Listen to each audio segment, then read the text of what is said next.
Otra semana más en los mercados y se configuran cosas muy importantes y relevantes que tenemos que comentar, sobre todo en el ámbito de las small caps, que están empezando a mandar ciertas señales, están empezando a configurar ciertos movimientos interesantes. También vamos a hablar del Bitcoin, por supuesto, de lo que está haciendo. Vamos a ver qué simboliza todo esto y sobre todo qué están diciendo los activos de riesgo de lo que podemos esperar de aquí a final de año. Recordáis, cuarto año del ciclo presidencial, estamos en año electoral y vamos a ver también la estacionalidad y sobre todo qué es lo que pasa cuando tienes enero y febrero en positivo, qué tiende a pasar. También tenemos estudios que se han publicado esta semana, cosas muy interesantes a comentar. Como siempre, os pido por favor un buen like, esto me lleva mucho tiempo todos los domingos. Si os gusta apoyar el canal, por favor os lo agradezco. Abajo recordad que si os queréis formar tenéis cursos gratuitos y demás, que os dejo también los links en la descripción, y por supuesto tener en consideración que todo esto es información para que podáis usar para vuestros análisis, ni mucho menos tomaros esto como una recomendación de compra o de venta. Así que, como vemos, el mapa, últimos 7 días, como siempre, estamos viendo que empezamos a ver algunas de las magníficas, ¿vale? Corregir. Apple, de hecho, lo están diciendo ahora, se está comentando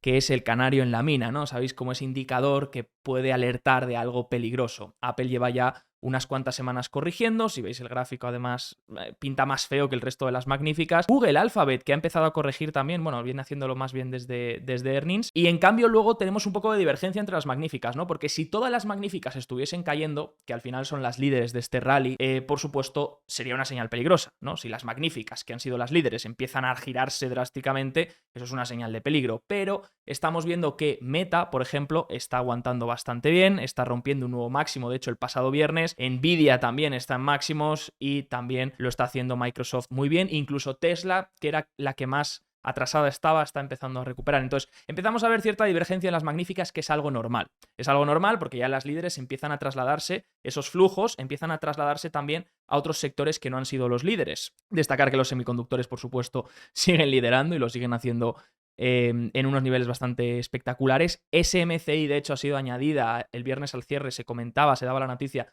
que ha sido añadida ya al S&P 500, así que, bueno, empiezan a ser señales un poco de demasiado optimismo, a lo mejor, en este apartado del mercado. De hecho, hacía un vídeo y un análisis de lo que dice Ray Dalio sobre si hay una burbuja o no en los mercados. Os lo voy a dejar abajo por si lo queréis ver. Mirábamos los 6 indicadores que Ray Dalio estudia y veíamos que obviamente en el mercado no hay una burbuja, pero que Ray Dalio dice que hay que ser cautelosos o hay que tener precaución con las magníficas y, por supuesto, también con todo este apartado de semiconductores y todo lo relacionado con inteligencia artificial, ¿vale?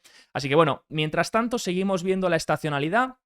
Recordáis, año electoral, año presidencial, cuarto año del ciclo presidencial, es positivo. Esto lo vimos en el resumen anual de 2024 completo, y lo que vemos sobre todo es que en el primer trimestre, estacionalmente en el primer trimestre, que esto no deja de ser una estadística media, tiende a haber algún tipo de corrección. Por eso pensábamos en este canal, nos equivocamos, porque dijimos, creemos que en febrero llegará algún tipo de pauta correctiva para luego seguir subiendo. En febrero no ha llegado. ¿Y eso que febrero? ¿Por qué decíamos febrero? Bueno, porque estaba todo bastante extendido y porque llegaba la temporada de earnings y ahí es cuando más sorpresas puedes tener, ¿no? No ha sido el caso. Febrero además es un mes estacionalmente súper débil y este año hemos visto cómo febrero ha sido muy fuerte. Y ahora pues nos preguntamos si esa corrección que esperábamos para febrero, una corrección del 4 o 5%, pudiese trasladarse a lo mejor a marzo. Bueno, pues es una posibilidad, ¿no? De hecho, Almanac Trader lo comparte aquí. Dice, bueno, tengan en consideración que en los años en los que hay elecciones presidenciales, cuarto año del ciclo presidencial, años electorales, suele haber algún tipo de corrección entre enero y abril. Pero es que si miramos esta tabla que nos comparte Carson Research, Ryan Detrick, dice, ¿qué pasa cuando enero y febrero son positivos? Pues que normalmente el resto del año también lo es. Así que es una estadística que, bueno, que no deja de ser una estadística, ¿vale? Con lo cual puede no cumplirse, pero que permite también abrir los ojos a que, joder, cuando tienes un enero y un febrero muy fuerte, aunque haya una corrección en marzo, puedes seguir teniendo un año bastante importante. En estos años ha habido un enero y un febrero positivo, y luego marzo ha habido un 30% de posibilidades de tener un mes de marzo negativo, por lo tanto podríamos tener algún tipo de corrección en marzo, pero luego cuando miras los siguientes 10 meses tienes un 92% de probabilidades de acabar en positivo los próximos 10 meses. Y si miras los siguientes 12 meses, lo mismo, estás teniendo un 96% de probabilidades de acabar en positivo con una subida prácticamente igual. Luego tenemos los sentimientos. Empieza a estar otra vez en extrema euforia. Por supuesto, podría quedar todavía más, ¿vale? Podremos ver unas semanas todavía más en positivo o incluso unos días más de euforia. Y ahora vamos a ver también, porque si encima se traslada eso a la participación, que ya está pasando, puede ser incluso todavía más, ¿no? O podría ser que esta euforia se calmase haciendo una rotación, ¿no? Haciendo una rotación de las acciones más populares, que esas consoliden o corrijan un poco, como está pasando, por ejemplo, con Apple, y ese dinero, esos flujos se trasladen a otras acciones que no han subido tanto. También podría ser una posibilidad que os dejo en mente abierta para que lo tengamos en consideración. Vemos que en la encuesta de esta semana hay muy pocos bajistas, muchos alcistas, ¿y eso en qué se traduce? Lo ponemos en un gráfico como siempre, y aquí vemos la diferencia entre alcistas menos bajistas. Como vemos, todavía no estamos en zonas máximas de los últimos años, ¿vale? Las zonas máximas son a partir de cuando el diferencial, la diferencia entre alcistas y bajistas, se va al torno del 36%, 36,9%. No estamos ahí todavía, estamos en 25% de diferencia, entonces, bueno, pues todavía podría quedar un poquito más de euforia, todavía podríamos tener un poco más de optimismo en el mercado. Y como vemos, ¿qué es lo que pasa cuando llegamos a estos niveles máximos? Bueno, pues en algunas ocasiones algún tipo de corrección, en otras ocasiones una caída muy fuerte y en otras ocasiones absolutamente nada. Entonces, bueno, pues si miramos, pues en las dos últimas veces que hemos llegado a puntos importantes, a zonas máximas, pues obviamente ha habido, esta fue la pauta correctiva de octubre, sí, que tuvimos en el mercado el año pasado, y esta la de marzo, la crisis bancaria regional de marzo. Como sabéis, hubo cierto miedo, sobre todo en las small caps, y como vemos, pues fue en esos dos momentos, ¿vale? Pero luego tienes momentos en 2021 donde también esto estaba incluso más alto, el diferencial estaba incluso más alto, pero el mercado seguía en plena tendencia alcista. Entonces, en este vídeo quería hablar de lo más importante: las small caps se mueven. El otro día compartía un Twitter donde decía, ojo con las small caps porque se están moviendo. Se están moviendo aunque no lo parezca. ¿Por qué? Porque todo el mundo mira para las small caps el Russell 2000. A mí no me parece un ETF para invertir en small caps, porque ya sabéis que dentro del Russell 2000, el IWM, hay un 40% casi de acciones que no tienen beneficios empresariales, ¿vale? Así que no es que digamos el ETF de mi gusto para invertir en small caps, pero me gusta verlo porque nos da una señal también de todas esas small caps que tampoco tienen beneficios, ¿no? Un poco más especulativas. Como vemos, este WM lleva un 3% de subida en el año, que diríamos, joder, pues no lo ha hecho mal. A final de año sí que lo hizo muy bien, en ese rally de noviembre a final de año, pero este año podríamos decir, buah, pues las small caps siguen muy atrasadas, ¿no? El S&P 500 llevará cerca del 8%, 9%, las small caps están todavía muy atrasadas, 3%. Pero si miramos las small caps como el IWO, que es el ETF del Russell 2000, pero growth, empresas growth de crecimiento, vemos que este sí que lleva un 7%. Y eso es lo que compartía el otro día en Twitter, decía la semana pasada, ojo, miremos el Russell 2000 Growth, no nos quedemos solo con el IWM. ¿Por qué el IWM no nos está reflejando la verdadera historia de las small caps?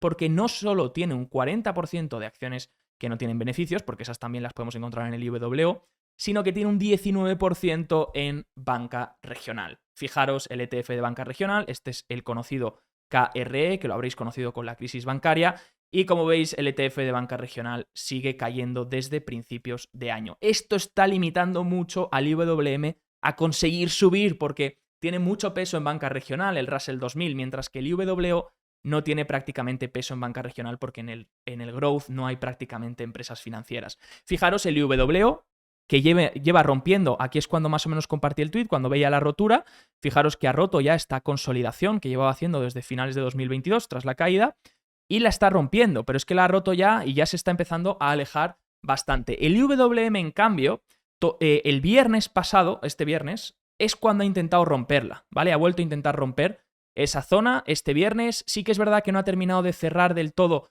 por encima, aunque aquí parezca, pero todavía podría extender un poquito más para validar, porque todavía estamos ahí en una zona un poco crítica, pero parece ser que está intentando romper esta consolidación. Esta consolidación me encantaría que empezase a cerrar velas por encima de los 206, el IWM, y eso me confirmaría que las small caps están empezando a moverse todavía más. Y aquí tenemos una base, señores y señoras, que va desde 2022. Entonces, cuanto más larga es la base, ya lo sabéis, más largo puede ser el recorrido. Así que es importante, no va a ser una rotura fácil, ya lo dijimos cuando veníamos a esta rotura, que no iba a ser una rotura fácil, lo tenéis en el resumen de 2024, y cada vez que intentemos jugar esta rotura y nos eche, pues van a saltar stop loss, pero en el momento en el que se acierte esta rotura y en el momento en el que las small caps empiecen a tirar, se pueden tener ahí movimientos bastante importantes, ¿vale? IWO que ya lo está haciendo y de hecho en nuestra comunidad estamos viendo muchísimas acciones de crecimiento, growth, las típicas que se veían en 2021, 2020, os podría dar ejemplos, ¿no? Carvana, Uplovin, Celsius, todo ese tipo de acciones, algunas no son small caps, pero todo ese tipo de acciones que son sobre todo small, mid cap, que están empezando a romper bases, empezando a romper consolidaciones muy grandes que llevan haciendo desde la caída desde 2021, porque fueron las primeras en caer, recordémoslo, y que ahora están empezando a romper otra vez resistencias importantes y bases importantes. Entonces, si esto continúa, empezamos a ver esos movimientos, esos flujos hacia este tipo de empresas, lo cual me gusta, ¿vale? Pero esto tiene que mantenerse, estas roturas deben mantenerse. Esto a la vez es otra señal. Si estas roturas no se mantuviesen, si tuviésemos un giro del IWO otra vez dentro de esta caja y del IWM dentro de esta caja, y allá tenemos las referencias, eso sería muy negativo para el mercado. Tenemos que estar abiertos a cualquier tipo de movimiento para poder actuar de forma rápida y por supuesto estaremos aquí en el canal resumiéndolo y trayéndolo todos los domingos. Las midcaps, lo mismo. Midcaps, MDI, ¿vale? Estamos viendo esa rotura. Por lo tanto, esto es bastante positivo en este sentido. Si volviésemos a ver una entrada aquí abajo, entonces no me gustaría, ¿vale? Por lo tanto, tenemos ahí una zona pivot, una zona de actuación, donde sabemos, oye, mientras se mantenga por aquí encima, podemos ser muy optimistas con las midcaps, incluso con las small caps, que poco a poco van mejorando. En cuanto volviesen a esa caja de consolidación, si es que lo hacen, volvería a tocar ser más prudentes, ¿vale? Lo mismo está pasando con un ETF que me gusta mucho. Y este es el que venimos viendo todas las semanas prácticamente, que es el RSP. El RSP es el SP500 equal weight, ¿vale? Es darle el SP500, ya sabéis que tiene 500 acciones, a veces 503, 504, y lo que hace el SP500 es, en función de los pesos, pues obviamente cuentas más. Si tú tienes más peso en el índice, mueves más el índice, ¿vale? Entonces, por ejemplo, para que nos hagamos una idea, las magníficas 7 dentro del SP500 tienen casi un 30% del peso. Una rotura del RSP, una rotura del SP500 equal weight, que le da el mismo peso a todas las acciones, es una confirmación. Y aquí tenemos lo mismo, una caja de consolidación donde vemos que el RSP rompió. El RSP rompió ya hace unas cuantas sesiones, unas cuantas semanas, casi semana y media, y como vemos ha aguantado bastante bien esta rotura. Lo mismo, mientras RSP se mantenga por encima de esta caja de consolidación, son buenas noticias para la amplitud, son buenas noticias para la participación e incluso podríamos empezar a ver meses donde el RSP lo haga mejor que el S&P 500. Por lo tanto, ¿por qué? Porque el resto de acciones, las 493 acciones, lo hacen mejor que las 7 magníficas. Y eso haría que el RSP lo hiciese en términos relativos mejor que el S&P 500. ¿Y eso cómo lo podemos ver? Con un ratio. Comparamos uno con otro y aquí lo traemos, ¿no? Aquí tenemos el gráfico RSP versus S&P 500 y vemos que desde el inicio de 2023, por eso cuando hemos dicho las magníficas han movido este mercado, no lo digo yo, lo dice el gráfico, fijaros, desde inicios de 2023 estamos viendo cómo el S&P 500 lo ha hecho mejor que el S&P 500 equal weight, que el RSP. Si esto va para arriba, el RSP, el equal weight, lo hace mejor que el SP500. Si esto va para abajo, el SP500 lo hace mejor que el RSP. Y como vemos desde 2023, viene cayendo.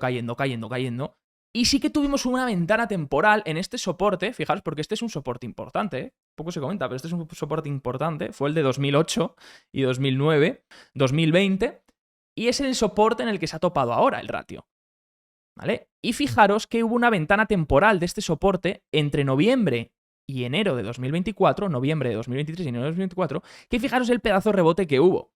De este ratio.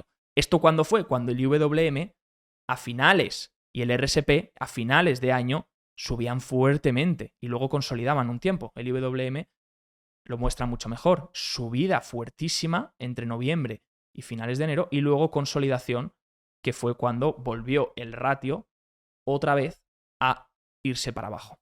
Entonces el SP500, las megacaps volvían a dominar, ¿no? Entonces estamos en una zona donde todavía incluso no tenemos rebote. Ahora, ¿qué está pasando? Porque, Javier, ¿cómo puede ser que las small caps y las mid caps lo estén haciendo bien si el ratio tira para abajo? Hay cierto rebote, aquí no se ve porque se están viendo muchos años, es un time frame muy grande, pero si miramos, estamos viendo cómo hay un cierto repunte, ¿vale? Hay un cierto repunte aquí, hay un cierto repunte. Lo que pasa que todavía no estamos viendo ese repunte. A mí, mira, me gustará que los próximos informes semanales analicemos este repunte, si realmente se está dando.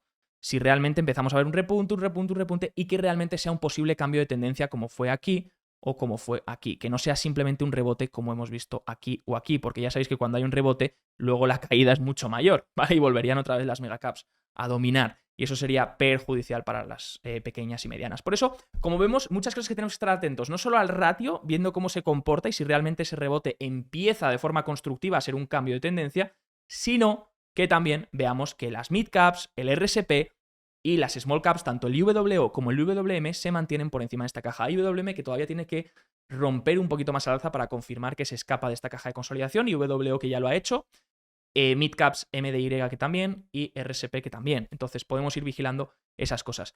También vigilaría los activos de riesgo. ¿Por qué los activos de riesgo, Javier? Pues porque los activos de riesgo, cuando lo hacen bien, hay más apetito por el riesgo. Entonces, estos son indicadores que yo uso, no tenéis por qué usar estos, podéis buscar los indicadores que queráis del riesgo, no son los únicos que uso muchos más, pero os voy a traer los más básicos, ¿vale? Algunos ejemplos que estoy viendo, he traído los que ahora están haciendo movimientos interesantes o roturas interesantes, ¿no? Pero los ratios, los activos de riesgo nos muestran el apetito por el riesgo del mercado. ¿Qué estamos viendo con los activos de riesgo? ¿Cuáles tenemos? Pues por ejemplo traigo hoy IPO, ¿vale? El ETF de Renaissance Technologies que coge las IPOs, las que han salido a bolsa hace poco. Ya sabéis que las IPOs, pues bueno, invertir en una IPO depende de las IPOs, ¿no? Es que esto es muy general, pero depende de las IPOs. Hay algunas que son más arriesgadas, otras más, otras menos, pero el sector IPO normalmente y sobre todo las que salieron, las que han salido últimamente, las que salieron en 2021 y 2022, porque desde entonces no han salido casi IPOs, ahora parece que se está reactivando un poquito. Estamos viendo que este ETF que la recopila está empezando a romper una base, lo mismo, desde 2022. ¿Vale? Así que importante esa rotura que tenemos que seguir vigilando y que posiblemente de swings, de tradings interesantes en este tipo de empresas, en IPOs que salieron a bolsa en 2021 con toda la euforia, salieron a 50.000 millones de valoración porque estaban hinchadísimas y salían a un múltiplo elevadísimo, todo el mundo salía a cotizar a bolsa porque era dinero gratuito y el inversor lo pagaba. Y claro, yo si soy una empresa y puedo salir a un múltiplo de 50 en vez de un múltiplo de 20, pues es que no soy gilipollas, o sea, voy a coger los 50, obviamente, es dinero. Lo que pasa que luego temer más la reputación, porque la acción lo que hace es pluf, y se viene una crisis, se viene la caída en 2022, y luego es cuando se crea esa IPO base. Esos patrones se llaman IPO base porque caen y luego empieza otra vez a acumular. El inversor institucional ya acumula un precio correcto y luego empieza la IPO a formarse y cuando rompe puede dar a lo mejor roturas interesantes, ¿no? Eso lo decía el gran William O'Neill, analizaba también IPO bases. Interesante por si os interesa, ¿vale? High yield. High yield lo hemos comentado varias veces. ¿Por qué? Porque este rally también ha sido derivado de los spreads de crédito. El riesgo de crédito se ha reducido, los spreads de crédito nos muestran el riesgo de crédito con los diferenciales en intereses entre lo que se paga por high yield y lo que se paga por bonos del tesoro, y eso ha permitido un rally en high yield, que son bonos más especulativos, bonos basura, por así decirlo, no me gusta llamarlos así, pero son bonos que no están en la categoría investment grade, que bajan que son de peor calidad crediticia, y como vemos, el high yield me faltaba una confirmación de high yield porque viene sin hacer un nuevo máximo, a pesar de que los índices han seguido haciendo nuevos máximos. El high yield no. Se puso a consolidar desde principios de 2024 y como veis aquí parece ser que estaría intentando algún tipo de rotura. Así que voy a estar también vigilando el high yield esta semana porque una rotura más de high yield y confirmada y que realmente se haga y que se mantenga podría ser una señal de mayor exposición al riesgo por parte de los inversores y una mejor señal de cara al apetito por el riesgo. Si rechazase y volviese para abajo, pues obviamente lo mismo, ¿vale? Mismo sentido del análisis, si perdiésemos esta zona, pues también sería una señal negativa. SPHB, este indicador es un indicador de acciones de alta beta, ¿vale? Más volátiles, por lo tanto también nos muestra que cuando este indicador sube, a veces lo mido con respecto a las low beta, acciones de menor volatilidad, pero cuando el high beta sube, pues es que el mercado quiere exponerse a mayor riesgo, mayor volatilidad. En este caso, este ETF puede dar un tipo de señal así, como vemos también rompiendo una base importante desde 2021. Y luego ARK, por ejemplo, un ETF como puede ser el de ARK, que invierte en innovación, empresas de súper crecimiento a muy largo plazo. Bueno, pues ARK también que parece ser que está intentando romper una base. Todas estas empresas de crecimiento, small caps, os habréis preguntado, son muy sensibles a los tipos de interés y los tipos de interés a largo plazo siguen subiendo.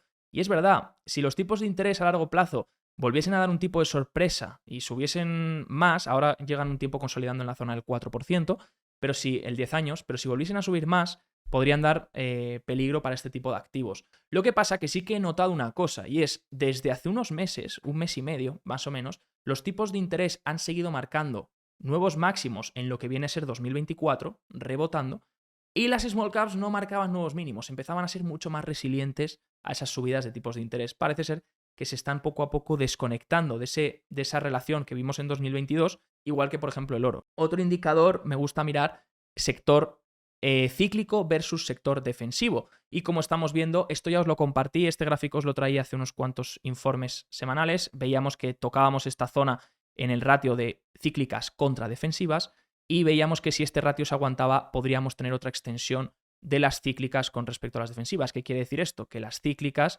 el XLY lo va a hacer mejor que las defensivas. Y así está siendo en las 2 últimas semanas, estamos viendo cómo esto rebota y, por supuesto, eso es una señal de que hay más apetito por exponerse a temas cíclicos, a sectores cíclicos. Si perdiésemos esta zona, volvería un poco el posicionamiento a lo defensivo, ¿no?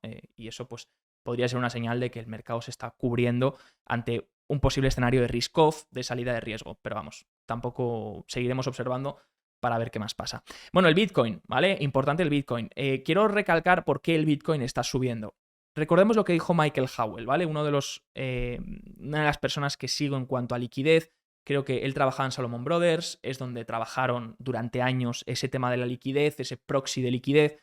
Pero bueno, veíamos en el resumen de 2024 esta gráfica. Iniciaba un nuevo ciclo de liquidez en 2024 y eso beneficia al oro y al Bitcoin, ¿de acuerdo? Ambos activos protectores contra este nuevo ciclo de liquidez, donde posiblemente la gente se pregunta cómo va a impactar este nuevo ciclo de liquidez, posiblemente con inflación de activos. Inflación de activos no tiene por qué traducirse a inflación de los precios que vemos en la calle, ¿vale? De lo que tú y yo consumimos, aunque ahora vamos a hablar de esa inflación. Ambos me gustan, estamos en zonas importantes, creo que tenemos que vigilar, pero como veis, interesante ver que se ha movido por la liquidez y ambos activos deberían moverse también por la liquidez. A lo mejor uno más que otro, por supuesto, porque uno es mucho más volátil, también cayó más en 2022, las criptos cayeron más que el oro, pero están ambos cerquita de máximos, por no decir que el oro está en máximos ya. Entonces, fijaros, están más o menos comportándose igual. Yo a veces veo a la gente que dice, no, el cripto Bitcoin está ganando sobre oro.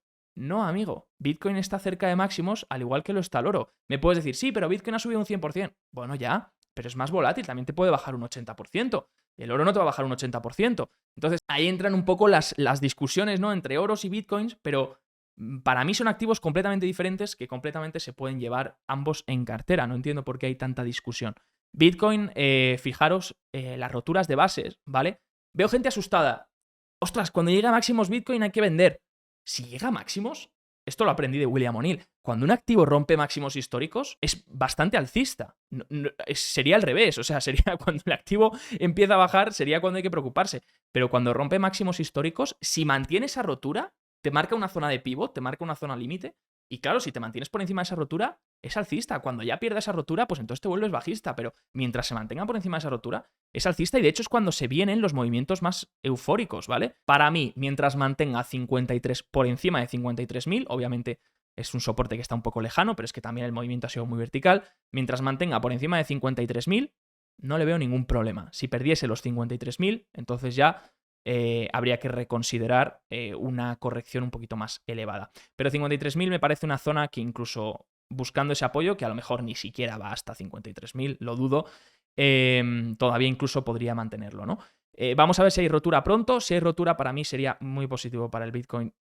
Así que vamos a ir vigilando. De todas formas, si lleva ya toda esta subida, ya le deberías llevar cierto margen de seguridad. Entonces ya un poco que cada uno opere en base a su margen de seguridad y que vaya teniendo, por supuesto, zonas de control. Otro que también está calentito es el oro. Fijaros en el ETF GLD.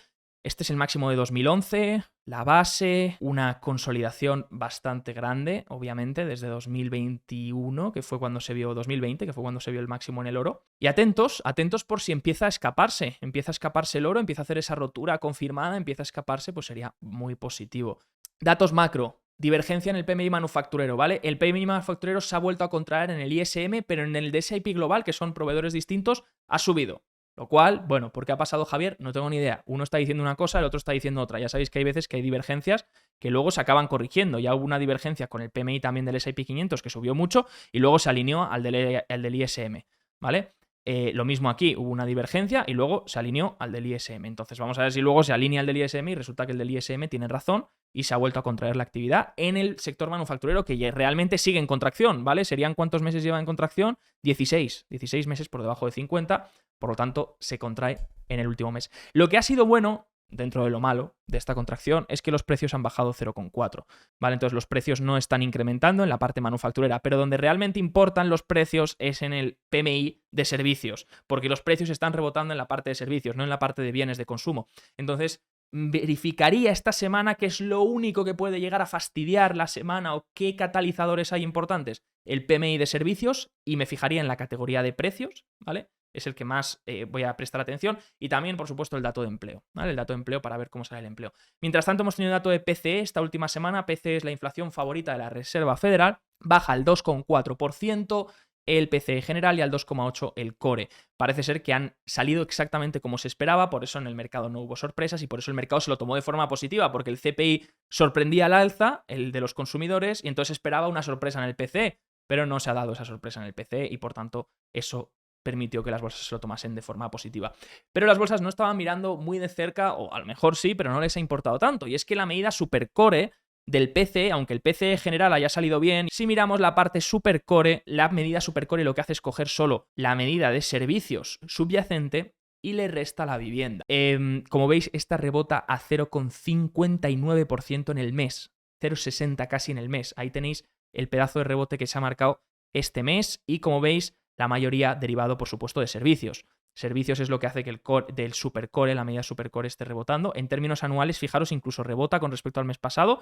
Se pone en 3,46 en términos anuales y en mensual 0,6. Hay que prestar atención al repunte de precios que se está dando en los servicios, porque por ahora no es un problema. Ya lo dije cuando vimos el informe del CPI, que dije, los break-evens, las expectativas de inflación a largo plazo, a 10, 5 años, todavía están bastante ancladas y todavía no esperan un repunte muy grande, simplemente un repunte debido al efecto base. Pero si los servicios siguen repuntando, pues ojo, porque a lo mejor no un repunte al 13%, pero joder, podría ser difícil volver al objetivo del 2 dentro de poco, en el corto plazo, y eso fastidiaría mucho los planes de la Reserva Federal. Y por supuesto, si queréis aprender más, abajo en el link tenéis el acceso a nuestro curso gratuito, también acceso a nuestra comunidad por si queréis uniros, que ahí es donde hacemos trading, vemos empresas, vamos moviéndonos también en el mercado ya de forma más práctica. Y por supuesto os informo también que este día 6 de marzo vamos a tener una masterclass en directo con los chicos de Bison Trade, donde hablaré del tema fiscal, de cómo los gobiernos están dominando fiscalmente y cómo se traduce en esto para el resto de activos. Va a ser una presentación muy chula. También estaré con un compañero que es Gonzalo Porta, que es senior trader de renta fija en Miralta Bank, lleva carteras de institucionales de renta fija y nos hablará de lo que está diciendo la renta fija también en el mercado. Así que te puedes apuntar en el link de la descripción, es totalmente gratuito, online, así que si te apetece pasarte, estaremos a las 7 de la tarde, hora de Madrid, el miércoles 6 de marzo. Te vemos ahí, un abrazo fuerte y que tengáis una semana impresionante, os deseo lo mejor. Chao, chao.